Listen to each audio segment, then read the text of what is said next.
మత్తయి రాసిన సువార్త. నజరేయుడైన యేసు జీవితం, ఆయన మరణ పునరుద్ధానాల గురించి మొదటి అధికారపూర్వకమైన వృత్తాంతాలలో ఇది ఒకటి. దీనిని ఎవరో ఒక అనామక రచయితకు ఆపాదించినా, మొదటి నుండి ఉన్న సాంప్రదాయం ప్రకారం యేసు నియమించుకున్న 12 మంది అపోస్తలుల్లో ఒకడు పన్ను వసూలుదారుడైన మత్తయి దీనిని రాశాడని నిర్ణయించారు. వాస్తవానికి ఈ గ్రంథంలో అతని ప్రస్తావన ఉంది. దాదాపు 30 నుండి 40 సంవత్సరాల పాటు ఈ అపోస్తలులు యేసు తమకు బోధించిన వాటిలో తమకు గుర్తున్న వాటన్నిటికీ ప్రత్యక్ష సాక్షులుగా వాటిని ప్రకటిస్తూ బోధిస్తూ తిరిగారు. మత్తయి వాటన్నింటినీ సమకూర్చి ఒక గొప్ప గ్రంథంగా రచించి దానిలో యేసు గురించి కొన్ని అంశాలను నొక్కి చెప్పాడు. ఈ వీడియోలో మనం ఈ గ్రంథంలోని మొదటి భాగం చూస్తాం. ప్రత్యేకంగా బైబిల్లోని ఇశ్రాయేలీయుల చరిత్ర కొనసాగింపు, దాని నెరవేర్పు యేసే అని మనకు చూపించాలని మత్తయి ఉద్దేశం. యేసు దావీదు వంశంలో నుండి వచ్చిన మెస్సయ్యా అని, మోషే స్థానంలో వచ్చిన అధికారయుతమైన బోధకుడు ఆయనే అని, అంతేకాక హీబ్రూలో దేవుడు మనకు తోడు అని అర్థమిచ్చే ఇమ్మానుయేలు యేసే అని అతడు చెప్పాడు. మంచి ఉపోద్ఘాతం, ముగింపులతో మత్తయి తన గ్రంథాన్ని సిద్ధపరిచాడు. ఈ రెంటి మధ్య 5 స్పష్టమైన విభాగాలను మనం గమనించవచ్చు. ప్రతి విభాగం దీర్ఘమైన బోధనతో నిండి ఉంది. ఈ కూర్పు ఉద్దేశపూర్వకంగా అద్భుతంగా జరిగింది. అదెలా ఉంటుందో గమనించండి. 1 నుండి 3 అధ్యాయాలు యేసు వృత్తాంతాన్ని, పాత నిబంధన లేఖనాల చరిత్రకు కొనసాగింపుగా చూపుతాయి. కాబట్టి మత్తయి యేసు వంశావళితో ప్రారంభించి ఆయన దావీదు వంశానికి చెందిన మెస్సయా వంశక్రమానికి చెందినవాడని, ఆ విధంగా ఆయన అబ్రహాము సంతానంలోని వాడని ఎత్తిచూపాడు. దాని అర్థం ఈ భూమిపైని సకల జాతులకి దేవుని దీవెనలను తీసుకొచ్చేవాడు ఆయనే. ఆ తరువాత యేసు జన్మ వృత్తాంతం గురించిన గొప్ప వివరణ చూస్తాం. ఆయన జన్మలో వివిధ రాజ్యాల నుండి ప్రజలు వచ్చి మెస్సయాను పూజిస్తారని, ఆయన బెత్లెహేములో జన్మిస్తాడని, ఇంకా ఆయా సంఘటనలన్నీ పాత నిబంధన ప్రవచన వాగ్దానాల నెరవేర్పని మనం చూస్తాం. వాటికంటే మించి యేసు పరిశుద్ధాత్మ ద్వారా మరియ గర్భంలో ప్రవేశించడం, ఇమ్మానుయేలు అనే ఆయన పేరు, ఇవన్నీ యేసు కేవలం మానవమాత్రుడు కాదని వెల్లడి చేస్తున్నాయి. ఆయన మనకు తోడుగా ఉన్న దేవుడు, మానవుడుగా మారిన దేవుడు. కాబట్టి పరిచయ భాగంలోనే మత్తయి గ్రంథంలోని 2 కీలకమైన అంశాలను చూడవచ్చు. ఆయన దావీదు వంశానికి చెందినవాడు, ఆయన మనకు తోడుగా వచ్చిన దేవుడు. అదే సమయంలో ఆయన ఒక కొత్త మోషే అని మత్తయి చెబుతున్నాడు. మోషేలాగా ఆయన ఐగుప్తు నుండి బయలుదేరి వచ్చాడు. నీటి బాప్తిస్మం గుండా పయనించాడు. అరణ్యంలో ప్రవేశించి 40 రోజుల పాటు గడిపాడు. ఆ తరువాత యేసు ఒక కొండపైకి వెళ్ళి తన కొత్త బోధను ప్రజలకు వినిపించాడు. కాబట్టి వీటన్నిటి ద్వారా ఇశ్రాయేలు బానిసత్వం నుండి విమోచించడానికి వాగ్దానం చేసిన మోషే కంటే గొప్పవాడు యేసే అని ప్రకటించాడు.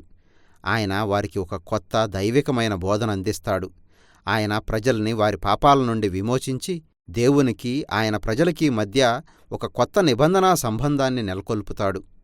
మోషే యేసుల మధ్య ఈ పోలికను నొక్కి చెప్పడం ద్వారా మత్తయి తన గ్రంథం మధ్యభాగాన్ని ఎందుకు ఆ విధంగా కూర్చాడో వివరించాడు. ఈ 5 ప్రధాన విభాగాలు యేసును ఒక బోధకునిగా ఎత్తిచూపాయి. ఇక్కడ కూడా మత్తయి ఒక పోలికను సృష్టించాడు. ఒక బోధకునిగా యేసు మోషే రాసిన 5 గ్రంథాలకు పోలికగా ఉన్నాడు. తోరా లేక ధర్మశాస్త్ర గ్రంథాల గాథ నెరవేర్చగల అధికారం గల కొత్త నిబంధనా బోధకుడు యేసు. 4 నుండి 7 అధ్యాయాలతో కూడిన మొదటి విభాగంలో దేవుని రాజ్యం సమీపించింది అనే సందేశంతో తెరపైకొచ్చాడు. నిజంగా ఇది చాలా కీలకం. ఈ లోకాన్నంతటినీ విమోచించే దేవుని ప్రణాళికలో రాజ్యం అత్యంత ప్రధానమైంది. ఆ ప్రక్రియ రాజైన యేసు ద్వారా అమలు జరుగుతూ ఉంది. చెడును ఎదుర్కోవడానికి యేసు వచ్చాడు. మరి ముఖ్యంగా ఆధ్యాత్మిక దుష్టత్వాన్ని, దానిలో సాతాను అణిచివేత, రోగాలు, మరణం, వీటితో పోరాటం ఇమిడి ఉన్నాయి. తనను వెంబడించి, తన బోధను అంగీకరించి, తన పాలన కింద జీవించే ప్రజలతో ఒక కొత్త కుటుంబాన్ని సృష్టించడం ద్వారా ఈ లోకమంతటి మీద దేవుని అధికారాన్ని, పాలనను పునరుద్ధరించడానికి యేసు వచ్చాడు. కాబట్టి యేసు ప్రజలను స్వస్థపరచడంతో తన ఉద్యమాన్ని, ఒక సమాజాన్ని ప్రారంభించిన తరువాత ఆయన తన శిష్యుల్ని ఒక కొండ దగ్గరికి తీసుకెళ్లి మొట్టమొదటిగా వారికి దీర్ఘమైన బోధ చేశాడు. సాంప్రదాయికంగా దీనిని కొండమీద ప్రసంగం లేక పర్వత ప్రసంగం అని పిలిచారు. దీనిలో తనను వెంబడించి దేవుని రాజ్యంలో జీవించడం అంటే ఏమిటో ఆయన వివరించాడు. ఇది ప్రత్యేకమైన సభ్యులు లేక ప్రజలు లేక తలకిందుల రాజ్యం. కాబట్టి బీదలు, అనామకులు, ధనవంతులు, భక్తిపరులు అనే తేడా లేకుండా ప్రతి ఒక్కరూ వెనక్కి మళ్ళీ పశ్చాత్తాపం చెంది యేసును వెంబడించి ఆయన కుటుంబంలో చేరాల్సిందిగా ఆహ్వానించబడుతున్నారు. తాను తోరా లేక పాత నిబంధనలోని ఆజ్ఞలను తోసిపుచ్చడానికి రాలేదని యేసు స్పష్టం చేశాడు. వాస్తవానికి ఆయన వాటన్నింటినీ తన జీవితం, తన బోధల ద్వారా నెరవేర్చడానికి వచ్చాడు. తన ప్రజలు నిజంగా దేవుణ్ణి, తమ పొరుగువారిని, తమ శత్రువుల్ని సహితం ప్రేమించగలిగేలా వారిని రూపాంతరం చెందించడానికి ఆయన వచ్చాడు.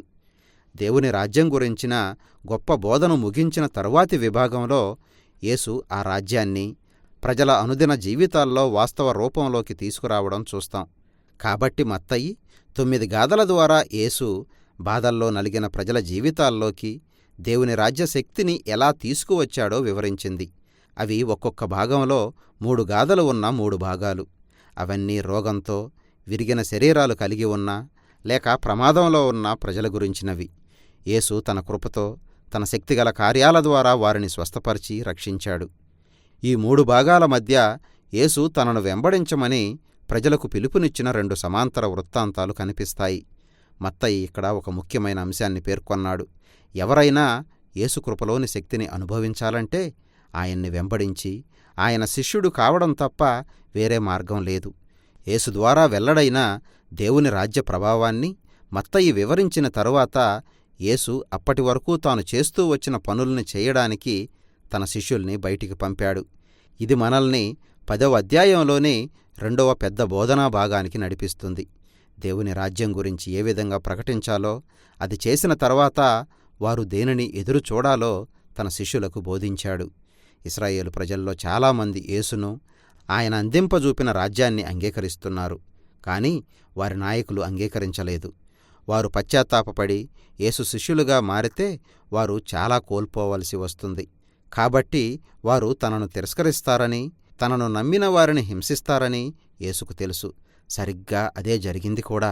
11 నుండి 13 అధ్యాయాలతో ఉన్న తరువాతి పెద్ద విభాగంలో మత్తయి కొన్ని గాథల ద్వారా యేసుకు, ఆయన సందేశాలకి ప్రజలు ఏ విధంగా స్పందించారో వివరించాడు. అక్కడ మిశ్రమ ఫలితాలు కనిపించాయి. కొన్ని సానుకూలంగా, అంటే ప్రజలు యేసును ప్రేమించి ఆయనే మెస్సయా అని నమ్మారు. కొందరు బాప్తిస్మమిచ్చే యోహాను లేక యేసు స్వంత కుటుంబంలాగా తటస్థంగా ఉండిపోయారు. యేసు తాము ఎదురుచూసిన లాంటి వ్యక్తి కాదని వారు స్పష్టం చేశారు. ఇక ఇశ్రాయేలు నాయకుల విషయమైతే వారు పూర్తిగా వ్యతిరేకం. వారిలో పరిసయ్యులు, ధర్మశాస్త్ర పండితులు ఉన్నారు. వారంతా సమిష్టిగా యేసును తిరస్కరించారు. ఆయన ఒక అబద్ధ బోధకుడని, ప్రజల్ని తప్పుదోవ పట్టిస్తున్నాడని వారు భావించారు. తన గురించి తాను చెప్పుకుంటున్న విషయాల్లో ఆయన దేవదూషణ చేస్తున్నాడని వారు ఆరోపించారు. అయితే ఈ మిశ్రమ స్పందనల విషయంలో యేసేమీ ఆశ్చర్యానికి గురికాలేదు. నిజానికి ఆయన 13వ అధ్యాయంలోనే తన 3వ బోధనా విభాగంపైనే దృష్టి సారించాడు. ఇక్కడ మత్తయి ఒక రైతు 4 రకాల నేలలపై విత్తనాలు చల్లడం గురించి, ఒక ఆవగింజ గురించి, ఒక ముత్యం గురించి, పాతిపెట్టిన ధనం గురించి యేసు చెప్పిన కొన్ని ఉపమానాలను పేర్కొనడం చూస్తాం. ఈ ఉపమానాలన్నీ 11, 12 అధ్యాయాల్లో మీరు చదివిన గాథలకు వ్యాఖ్యానాల్లాంటివి. కొంతమంది ప్రజలు యేసును ఎంతో ఉత్సాహంగా అంగీకరిస్తుంటే మరికొందరు ఆయన్ని తిరస్కరిస్తున్నారు. అయితే అంతిమంగా దేవుని రాజ్యం నిలబడుతుంది. ఈ అడ్డుబండల కారణంగా దాని విస్తరణ ఏమీ ఆగిపోదు. ఇది మత్తయి సువార్త మొదటి సగం. ఈ అధ్యాయాలు మీరు చదువుతుండగా మీరు గమనించాల్సిన మరికొన్ని విషయాలున్నాయి. మొదటిగా పాత నిబంధనలోని చరిత్ర కొనసాగింపు, దాని నెరవేర్పు యేసే అని మత్తయి మనకి వెల్లడి చేస్తున్నాడు. కాబట్టి అతడు ఎక్కడెక్కడ పాత నిబంధనలోని లేఖనాలను ప్రస్తావించాడో జాగ్రత్తగా వెతకండి.